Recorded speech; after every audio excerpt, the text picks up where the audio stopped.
As palavras de mamãe doía tanto, eram tão cruéis, e como me arrependo hoje. Olá, sobrenaturais, neste relato não vou falar meu nome. Até pequei hoje depois de todo o acontecido que vou dizer aqui nesse relato tenho vergonha, até mesmo de me olhar no espelho. Vou usar o nome de Shirley, e cada uma das pessoas que mencionarei aqui terão um nome fictício também. Hoje tenho 54 anos e vivo uma vida frustrada, triste e solitária, mas sei que tudo que plantamos vamos colher um dia, e o que vivo hoje estou colhendo. Sou filha única de uma mãe narcisista com um pai ausente mesmo estando presente todos os dias, e sempre fiz de tudo para chamar a atenção deles e agradar os dias deles da forma que eu conseguia. Vezes era tirando uma nota azul, vezes era me destacando em alguma atividade em casa ou mesmo na escola, quando as notícias eram boas. O dia era ótimo e eu era super validada. Quando eu errava algo, esquecia de fazer alguma tarefa, era o fim do mundo. Mamãe me humilhava, me colocava sempre para baixo, me ridicularizava na frente dos outros e eu ficava arrasada. Meu pai nunca me defendeu. Na verdade, ele fazia mesmo era trabalhar e pronto. Não dava pitaco na minha criação, não. Queria eu se desse. Minha infância foi assim, correndo de um lado para o outro para agradar minha mãe, não dar motivo para eles brigarem, pois minha mãe fazia um inferno dentro de casa se eu não satisfizesse as expectativas dela. Na escola eu só podia me relacionar com quem minha mãe aprovasse. Se fosse alguém que ela não gostasse, ela fazia um show. Quem tem mãe assim sabe do que eu estou falando. Quando eu ingressei no primeiro ano do ensino médio, eu mudei de escola. E foi muito mais tensa minha vida, já que eu tinha que focar nos estudos e não podia ter amigos, pois minha mãe falava que eram distrações. Se eu precisasse de algo emprestado ou alguma ajuda de um colega, mamãe dizia: use e descarte, e infelizmente eu passei a agir assim. Usava as pessoas, logo, ninguém queria ser meu amigo. Mas no meio do ano, uma amiga foi transferida do turno da tarde para a turma 1001 de manhã. Ela era super popular, fazia amizade fácil. Eu tinha inveja dela, de como ela era descontraída. Afinal de contas, ela era tudo o que eu gostaria de ser.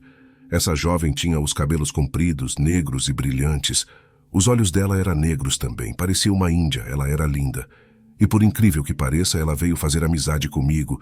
Nem acreditei, ninguém falava comigo na turma, nem os funcionários falavam comigo. Eles me detestavam, e eu nem ligava. Mas fiquei impressionada como a Fê não olhou para nada disso e veio ser minha amiga. Minha mãe, quando soube da nossa amizade, detestou. Primeiro me difamou para a Fê, depois para a mãe da Fê. E quando ela viu que isso não surtiu nenhum efeito, partiu para a chantagem emocional. Ela inventou uma doença e só melhorava quando eu estava por perto. Com isso, minhas notas começaram a cair e a Fê, tentando me ajudar, me emprestava matéria. Mas as notas dela estavam muito melhores que as minhas. E isso eu não podia permitir. Porque ela estava feliz e eu triste. Ela nem era tão inteligente assim, afinal de contas. O tempo foi passando e começamos a nos preparar, prestar vestibular. Eu quis trabalhar, sabe? Ter o meu dinheirinho, não ficar só dependendo da minha mãe. Por ela jogava sempre na minha cara tudo que eu pedia e precisava. E no cursinho de inglês saiu uma vaga para atendente. Eu me animei, mas não falei nada com ninguém. Pois sempre, mas sempre, eu me esforçava muito para conquistar alguma coisa. Porém, as coisas para mim eram tão sacrificadas, então não falei nada. E se para mim as coisas eram assim, por outro lado, para a Fê, parecia que tudo fluía tão natural. Ela namorava quem ela quisesse, se dava bem nos cursos que fizesse, tudo lhe caía muito bem. E eu ali, agarrada com minha mãe doente, sabe, hoje eu duvido da doença dela. Parecia que era para me prender do lado dela. Um belo dia a Fê chegou com a notícia que conseguiu um emprego de meio período. Meu coração bateu mais forte, não sei explicar o que aconteceu. Quando eu perguntei emprego de quê, ela respondeu que era de recepcionista no cursinho de inglês que a gente fazia juntas. Que ódio que eu fiquei. Ela roubou a minha vaga. Naquele dia eu chorei muito. Minha mãe, me vendo, riu muito de mim e disse que se eu a ouvisse desde o início, nada daquilo estaria acontecendo, pois ela sabia que minha amiga iria roubar tudo que me pertencia. E ainda jogou no ar: até quando vamos permitir que ela tire tudo de nós? Eu fiquei em choque e, cometida de muita raiva, falei que não iria mais permitir isso e perguntei o que eu poderia fazer. Mamãe deu um sorriso assustador e disse: traz para mim um fio de cabelo dela. E um pente você consegue? Estranhei aquilo e disse que sim. No final do mês, a Fé recebeu o primeiro pagamento e me convidou para dormir na casa dela para comemorar. Iremos fazer uma festa do pijama. Iríamos fazer uma festa do pijama. Mamãe disse que essa é sua chance. Veja se faz alguma coisa direito dessa vez, para variar. As palavras de mamãe de doía tanto, eram tão cruéis, e como me arrependo, AJ, mas fui dormir na casa da minha amiga. Ela tinha até comprado um presente para mim. Pulseiras combinando, nunca tive isso. Cogitei em não levar o que minha mãe pediu, mas enfim levei. Uns dias depois, mamãe me entregou um rolinho pequeno costurado e disse que eu precisava colocar embaixo do colchão da Fê. Eu perguntei o que era aquilo. Ela só respondeu: "Não te interessa, mas essa menina não vai te atrapalhar mais. Fica tranquila." E assim eu fiz. A escova eu devolvi, disse que levei enganada nas minhas coisas. Ela me pediu para guardar no quarto. E o resto vocês podem imaginar. Obedeci cegamente à minha mãe.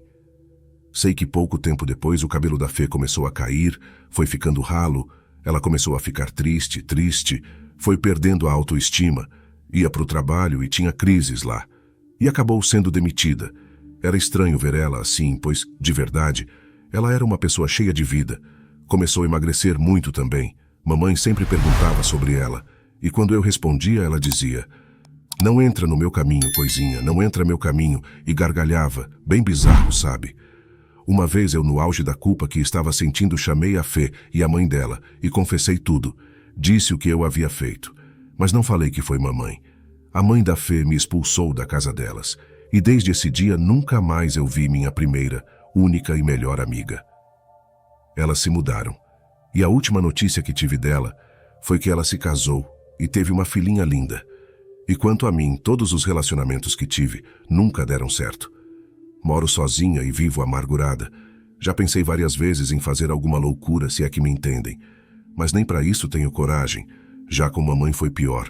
O final dela foi terrível. Usava fraldas. Não conseguia se comunicar, esqueceu de todos. Mas eu fiquei com ela até o final. E quando ela se foi, senti um alívio. Me sinto culpada por me sentir assim, mas é a verdade. Bom, esse foi meu relato. Espero que não me julguem, pois minha consciência já faz isso todos os dias. Pelo menos minha amiga está tendo um final feliz. Ela merece. Bom, sobrenaturais, esse foi o vídeo de hoje. Deixe seu like e se inscreva para receber mais vídeos como esse.